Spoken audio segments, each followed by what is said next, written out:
Төрткүл дүниені өзіне телмірткен футбол әлемінде мұсылмандық жолын таңдаған әйгілі аяқдопшылар біраз баршылық. Әрине, арасында өзі әу бастан мұсылман болып өмірге келген спортшылар да жеткілікті. Дегенмен бүгін жасыл алаңда дұғасын жасап, алақанын жайып, Алладан медет тілеп көпшіліктің көзіне түскен. Бірақ онысы арзан пиар емес, шынайы ғибадат екенін дәлелдеген ең танымал футболшылар туралы айтпақпыз. Видео басталмастан бұрын достар, сіздерге YouTube желісінде пайда болған футбол жайлы ақпарат тарататын жаңа арнаға жазылуды ұсынамын. Алтын доп каналы. Бұл жақтан әлем футболындағы су жаңа ақпараттардан қанық боласыздар. Күн сайын немесе араға күн салып сіздерге тұшымды информациялар беріледі. Антонио Рудигер Челсиден кеткісі келеді. Эден Азар АПЛ-ға қайта оралады. Трансферлік сыбыстар, матчтарға шолу, танымдық және ақпараттық бейнероликтер сіздерді күтіп тұр. Ол үшін каналға жазылып қойсаңыздар жеткілікті. Сілтеме төменде. Егер бізден әлемдегі ең ықпалды, ең танымал мұсылман футболшы кім деп сұраса, бірден Мухаммед Салах есімі ауызға оралар еді. 2018 жылы Ливерпульмен Чемпиондар лигасының финалына дейін жеткен. Сол жылы Ағылшын премьер лигасында ең үздік бомбардир атанған. 2019 жылы Ливерпульмен Чемпиондар лигасын жеңіп алып, The Best FIFA Men's Player марапаттау бәйгесінде шорт-листке енген футболшы аз уақытта әлемге керемет ойынын ғана емес, исламды да дәріптеп үлгергендей. Әрине, ол жасыл алаңда және одан тыс жерде мұсылмандықты тікелей насихат қылған жоқ. Бірақ оның мұсылман екені, ислам дініне ерекше құрметпен қарайтыны, әлемнің өзге халықтарын тәнті етіп, оған деген махаббатын аша түскені рас. Салахтың қайырымдылыққа жаны құмар, өз елінде спорт алаңқайларын салуға, медициналық аппараттар сатып алуға жиі қаражат бөледі. Египетте Салахтың әрбір қатысқан матчын көру, әрбір голын тойлау, әр қимылы мен әр іс-әрекетін жаппай талқылау кәдімгідей салтқа айналған. Тіпті оған Сауд Арабиясының билігі Меккеден жер телімінде тарту етті. Айтуларынша, жерді қаланың қай бөлігінен алатын футболшының өзі таңдауға құқылы. Салах қазір кезде футболдағы араб және мұсылман әлемінің символына айналды. Оның жүріс-тұрысы, әрекеті, тәртібі мен әдебі нағыз мұсылман адамның қандай болатынын көрсетеді. Спорт әлемінде исламды ерекше насихаттай білді. Қазір ислам дінін теріс ағым етіп, экстремизм сипатында көрсетушілер көбейді. Дәл осындай кезде Салахтың әлемдік аренаға шығуы мұсылман әлеміне үлкен пайдасын тигізуде, деп жазады Гол Франс басылымының журналисі Наим Бенедра.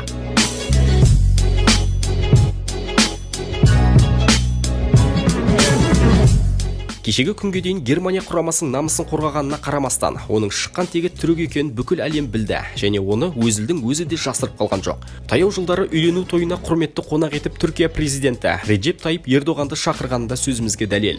Германия құрамасында ойнаған кешегі күнге дейін деп баян еткеніміз, қазір оның ұлттық құрамада ойнамайтынында. Лондонда Түркия президентімен кездесуіне Германия футбол федерациясы қарсылық білдіріп, оның құрамада ойнауына қарсы болған.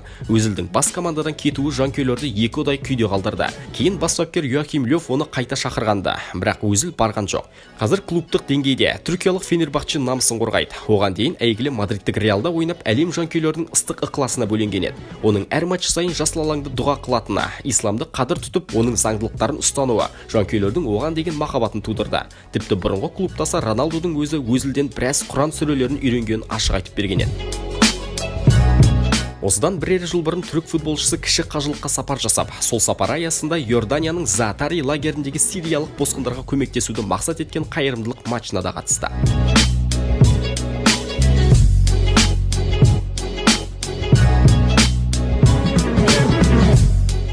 Өзі футболға кеш келген, соған қарамастан қатарластарымен тең дәрежеде доп теуіп, кейін әлемнің үздіктері қатарына қосылған француз футболшы жанкүйерлерге қажыр қайраты, табандылығы һәм намысымен жақсы танымал. Соңғы 8 жылын Бавария сапында өткізіп, одан кейін Италия А сериясындағы Фиорентина жейдесін киген Риберидің мұсылманша есімі Біләл Юсуф Мухаммед.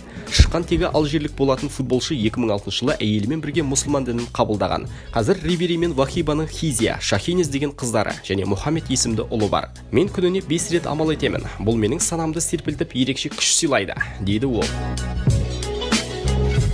Бір жолы Германия чемпионатын жеңіп алған Бавария жеңісті сыралатып тойлайды. Анығында футболшылар мұндай сәтте бірінің үстіне бірі сыра шашып мерекелейді. Сондай сәттердің бірінде Рибери өзінің үстіне келіп сыра құйып кеткен командаласы Буатенге қатты ренжіген. Ал командалық фото рәсімі кезінде қолына сыра құйылған стакан ұстап тұрудан бас тартқан. Футболшы алкогольдік тәуелділікке қарсы күрес мақсатында өзінің туған қаласы Бульон-Сюр-Мерде алкогольсіз бар ашқан. Ол жерде қонақтарға тек қана жеміс шырындары ұсынылады.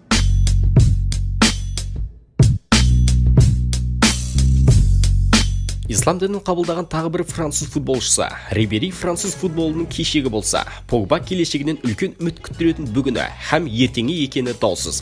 Жас футболшы осы уақытқа дейін Еуропа чемпионатының күміс жүлдегері, әлем чемпионы атанып үлгерді. Сондай-ақ Ювентус сапында ойнап, ерекше ойынмен көпті тәнті қылып, 2016 жылы 105 миллион еуроға Манчестер Юнайтедке ауысып барған. 26 жастағы футболшы гвинеялық отбасына дүниеге келген. Анам мұсылман, бірақ мен мұсылман болып туған жоқпын. Ислам кереметтен, оны әркімде қабылдай алады. Ислам бұл адамдарға деген құрмет, дейді футболшы. Меккеге барып қажылық парызында өтеген. Ислам менің өзгеруіме, көп нәрсені тереңірек түсінуіме әсер етті. Бұл жағдай менің ішкі жан дүниемді тыныштандырады. Достарымның көбінің мұсылман болуы да менің исламды таңдауыма ықпалын тигізді, дейді футболшы баққа берген сұхбатында.